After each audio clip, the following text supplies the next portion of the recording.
So for my part 2 video, I'll do what I needed to do on this seat for like 3 years and I never did.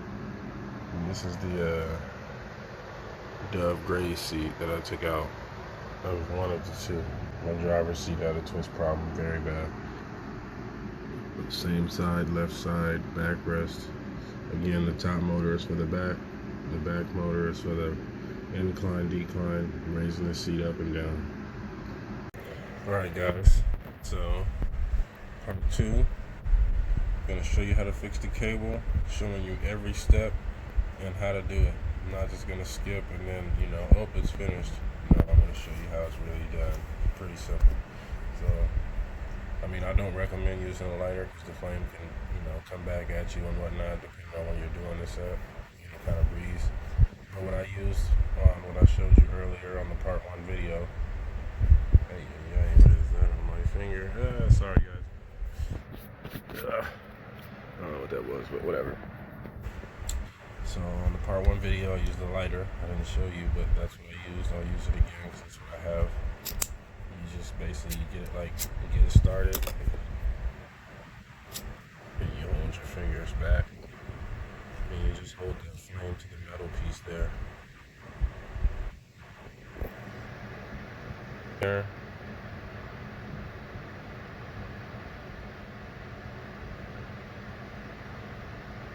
Hold that flame there. And just let that metal piece get real hot so the rubber is hot under it, inside of it, hot enough to where it'll slide out once you get your needle nose pliers, which comes next, so have those ready.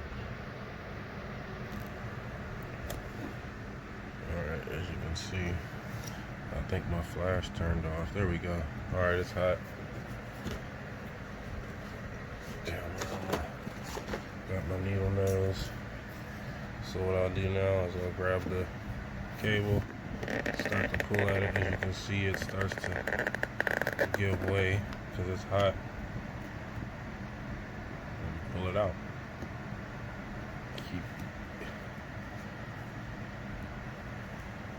Maybe I need to heat it up a little more. Let's see. Oh, that's because I'm using. Alright, I'm going to set this camera down just for a second.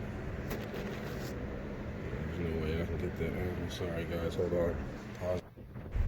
Alright guys, so I got that out. It didn't take more than 3 seconds after I paused the video. You can see how far that rubber has expanded up over the cable. So what I'm going to do is I'm going to probably cut about this much to where the pliers are, which seems to be maybe a little more than that, and then put that back in the motor.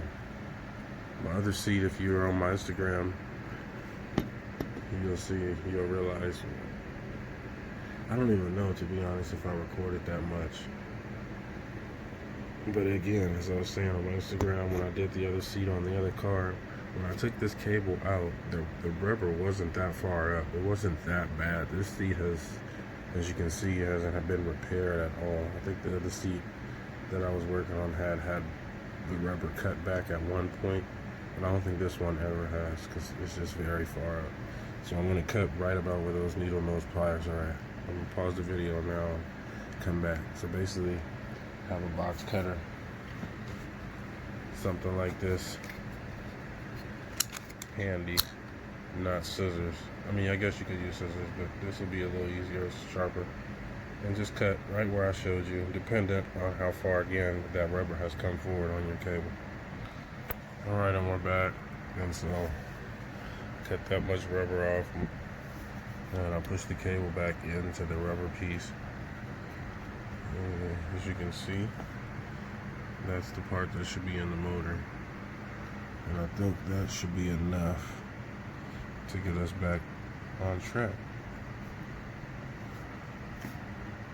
Alright guys, so the next step, reheat that metal piece there with the lighter or whatever you have handy. Reheat it enough to where you can slide this back in. I'll show you just how much in a second.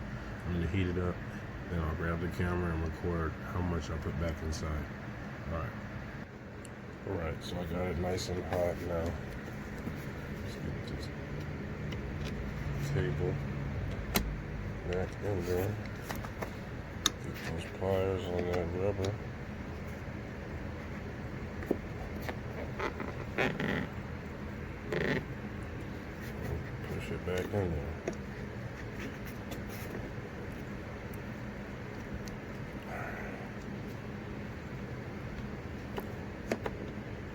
If it starts to back out like that, I'm going to pause the video one more time, but you get the idea. Just force it in there and kind of hold it until it cools off to where it's not sliding back out on you.